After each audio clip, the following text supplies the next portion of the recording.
Imagine growing up in one of the most chaotic, crowded and vibrant cities in Africa. No basketball courts, no scouts knocking on your door, no idea that a sport even existed. Now imagine that same kid just a few years later, becoming the greatest center to ever play basketball. That is not a fairy tale.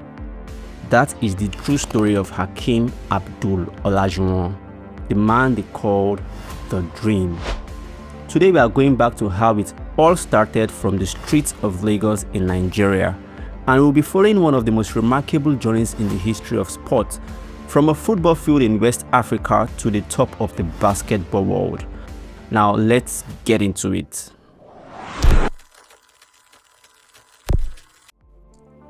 Hakeem Olajuwon was born in 1963 into a middle-class family in Lagos, Nigeria. His parents Salim and Abike Olajuwon were cement business owners, hardworking people who built a good life for their children in the heart of Lagos. Lagos in the 1960s and 70s was nothing like the gleaming tech hub that it is slowly becoming today. It was loud, energetic, and overflowing with people. A city always in motion, and young Hakeem was right in the middle of it all. Growing up, Hakeem was not a basketball player. No, not even close. His sport was football, what the Americans would usually call soccer. He played goalkeeper for his school team and he was good at it, like really good. The footwork, the reflexes, the ability to read where the ball was going, all of that would later follow him into everything that he later did in the future.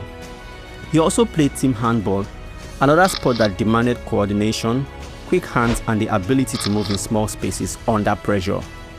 What about basketball? Hakeem did not even pick up a basketball until he was about 15 years old.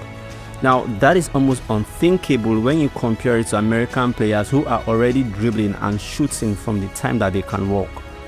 But here is the thing about Hakeem. Once he found basketball, he fell in love with it instantly.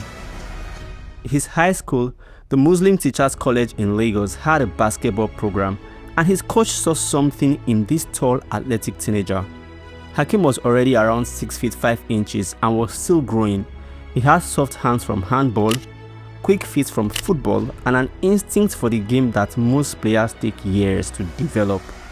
So by the time he finished secondary school, he was already one of the best young players in Nigeria. In 1980, at just 17 years old, Hakeem Olajuwon left Nigeria and traveled to the United States to attend the University of Houston in Texas. Think about that for a moment. A teenager far from home in a completely new country, playing a sport that he had just been doing seriously for less than 2 years. Most people will crumble under that pressure. Hakeem, however, he did the opposite. He joined the Houston Cougars basketball team and was immediately coached by a man named Guy Lewis. Coach Lewis saw the raw talent and worked tirelessly to shape Hakeem into a complete player. And Hakeem, for his part, was the most coachable player anyone had ever seen. He studied the game, he practiced obsessively, he watched film, he stayed late. The University of Houston became the stage where the world would first take notice of this basketball prodigy. Hakeem was part of what people called Phi Slamma Jamma, an incredibly athletic Houston team known for their high-flying dunks and relentless energy. They made it to the National College Championship game not once but twice in 1983 and 1984.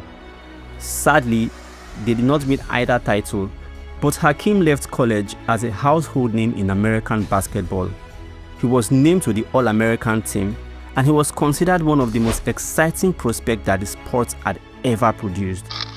The most remarkable thing about it all is that he had been playing organized basketball for only just a handful of years. At this point, the NBA was calling. In the 1984 NBA draft, the Houston Rockets selected Hakeem Olajuwon with the very first pick overall. Now, history buffs will remember that the 1984 draft is considered the greatest draft class in the NBA history. The very next pick after Hakeem, a kid from North Carolina named Michael Jordan. After that, a big man named Charles Barkley. But Hakeem was number one, and the Houston Rockets believed he was the best player available. time would prove them right. From his very first season, Hakeem made it clear that he was different. At this time, he was already 7 feet tall, but then he moved like a guard. He could block shots, rebound, score from inside and outside, and defend multiple positions. Nobody has seen quite anything like that. In his rookie season alone, he averaged over 20 points and 11 rebounds per game. He was named to the All-Star team and he was the best young center in the league, and most people at that point would have even argued that he was the best center in the league, period. But Hakeem was not satisfied. He kept working, he kept adding to his game, and that is where we need to talk about his greatest weapon. If you have ever watched Hakeem Olajuwon play, you already know what I'm trying to say. The dream shake. Yes, that was his signature move.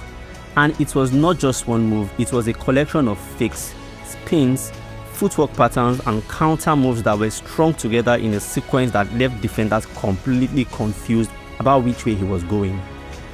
Hakeem would get the ball with his back to the basket, feel the defender behind him, make a slight move in one direction, wait for the defender to react, then quickly spin the other way and score. If the defender did not bite the fake, he had another move ready, and another and another. It was like watching a chess grandmaster play in slow motion. Now the big question is, where did he learn this? Remember those years playing football and handball in Lagos? The footwork, the balance, the ability to use your body to create space. All of that came flooding back into his basketball game in the most beautiful way. Many basketball coaches today still use Hakeem's footage to teach young players how to move in the post. His footwork is studied like a textbook. In fact, in the 1990s, a young Shaquille O'Neal, already one of the most dominant physical forces that basketball had ever seen at the time, went to Hakeem for private lessons on how to use footwork and skill rather than just brute strength. That is how good Hakeem was. The next generation came to him to learn. For all his individual brilliance, what truly defines a basketball legend is what they do on the biggest stage. In 1994, the Houston Rockets made it to the NBA Finals. Their opponent was the New York Knicks, a tough physical team that was built to stop exactly the kind of player that Hakeem was. Nobody gave Houston a real chance, and yet, game after game, Hakeem was unstoppable. He averaged over 26 points, 9 rebounds, and almost 4 blocked shots per game in that series. Houston won. Hakeem won his first championship and he was named the most valuable player of the finals. But that was not enough for him. The very next year, 1995, the Rockets did it again. This time, they faced the Orlando Magic, a team that had a young Shaquille O'Neal and Anthony Hardaway. The whole world thought Orlando would dominate. Instead, Hakeem put on one of the greatest individual performances in finals history. He completely outpaced Shaquille O'Neal, a man considered almost physically impossible to stop. Houston swept Orlando in 4 straight games. Hakeem won his second consecutive championship, his second consecutive finals MVP as well, back to back, from Lagos to the top of the basketball world twice. Now let's talk about the numbers because they are actually quite staggering. Hakeem Olajuwon played 18 seasons in the NBA, and here is what he accomplished. He is the all-time leader in block shots in NBA history with 3,830 career blocks.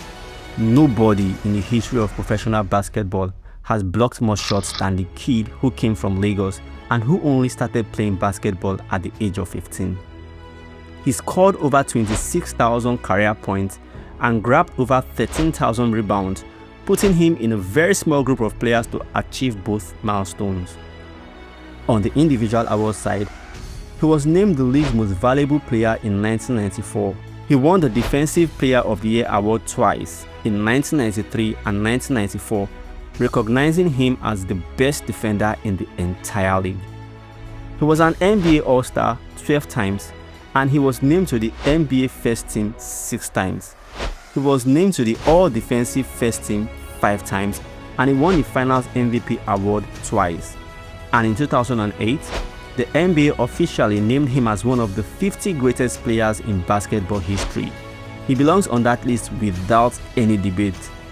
Perhaps the most remarkable achievement of all came in 1996, when Hakeem represented the United States in the Olympic Games in Atlanta.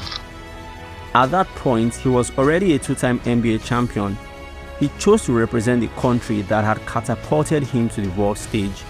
His decision paid off as the United States won a gold medal in basketball at the Olympics that year. As they always say, all good things come to an end. So after years of creating magic on the court, Hakeem Olajuwon retired from basketball in 2002. But he did not disappear. He had spent the years since retirement focused on a few things that deeply mattered to him. First was his faith. Hakeem was born a Muslim, but in 1991 he decided to take his religion more seriously, and his faith became the center of his life. During the 1995 championship run, he was playing some of the best basketball of his career during the Islamic holy month of Ramadan. That means he was fasting from sunrise to sunset every day. Some players would have played lesser than their ability during such kind of a period, but for Hakeem, he said that he made him sharper, more focused, more grateful, and it became a defining story about his discipline and his character. Another thing that Hakeem moved on to was his business. He has invested in real estate and various business ventures and has become a very successful entrepreneur in the years after his retirement from basketball. The third and perhaps the most important was his focus on the game. Right, he had retired, but Hakeem worked extensively with young NBA players, teaching them the footwork and skills that made him stand out as a legend. Players like Dwight Howard, Kevin Durant, and many others have sought him out for private training sessions. Not forgetting where it all started, he has also been a visible figure in the growth of basketball in Africa, particularly in Nigeria, where he has supported the NBA's expansion efforts on the continent.